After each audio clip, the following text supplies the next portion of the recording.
Vậy tới nhâm nâng khéoច្រើនពេកក៏មិនកើតនៅក្នុងផ្ទះញ៉ាំច្រើនពេកក៏មិនបាន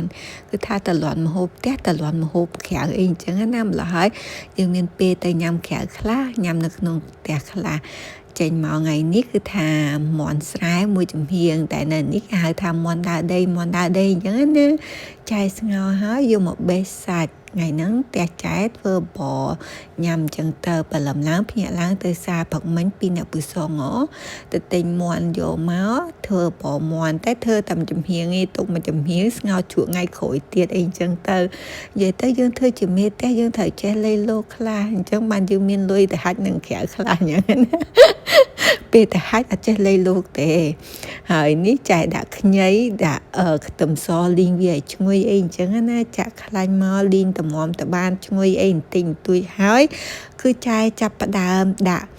ផ្សិតចូលផ្សិតនិយាយទៅផ្សិតក្រៀមយើងហ្នឹងចែយកទៅត្រាំឲ្យរីហើយចំបាច់ទឹកវានិយាយទៅលាងវាឲ្យស្អាតអីអញ្ចឹងណាយើងលាងអញ្ចឹងទៅឲ្យវាឈ្ងុយកុំឲ្យវាធុំក្លិនផ្សិតផងហើយបន្ទាប់មកទៀតគឺថាចាក់អង្ករដែលលាងទុកថាឲ្យស្ងួតទឹកហ្នឹងចាក់ចូលមកឆាអង្ករនិយាយរួមមក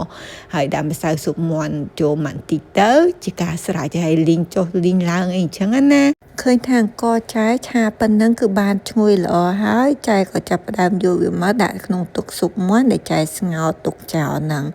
ហើយនិយាយទៅនៅក្នុងទឹកស៊ុបមាន់ហ្នឹងគឺបងតែម្សៅស៊ុបមាន់ហ្នឹងឯងគឺចែអត់មានប្រើគ្រឿងក្រៅឯងញ៉ៃច្រើនទេនិយាយទៅបើមាន់ផុនចែតាមអារម្មណ៍ទេថ្ងៃខ្លះក៏ដាក់យឺក្រៀម happy អីអញ្ចឹងទៅឆៃបើអីមកសពគ្រឿងអីអញ្ចឹងណាតែពេលថ្ងៃនេះខ្ជិលតែប៉ុណ្ណឹងក៏ឆ្ងាញ់ដែរ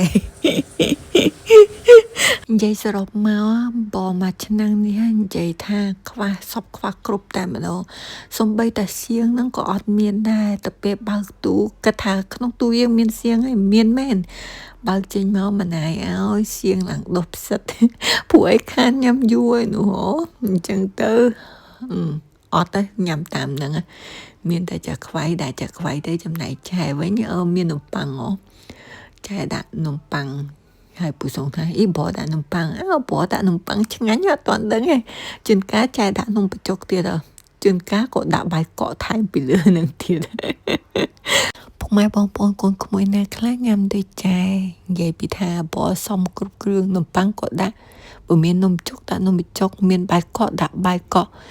ឲ្យតែបានដាក់ចូលរៀងខាប់ទឹកអីចឹងណាតែបបរជួយចិត្តឲ្យរាវអត់ជួយចិត្តឲ្យខាប់ទេពេលយើងបបរ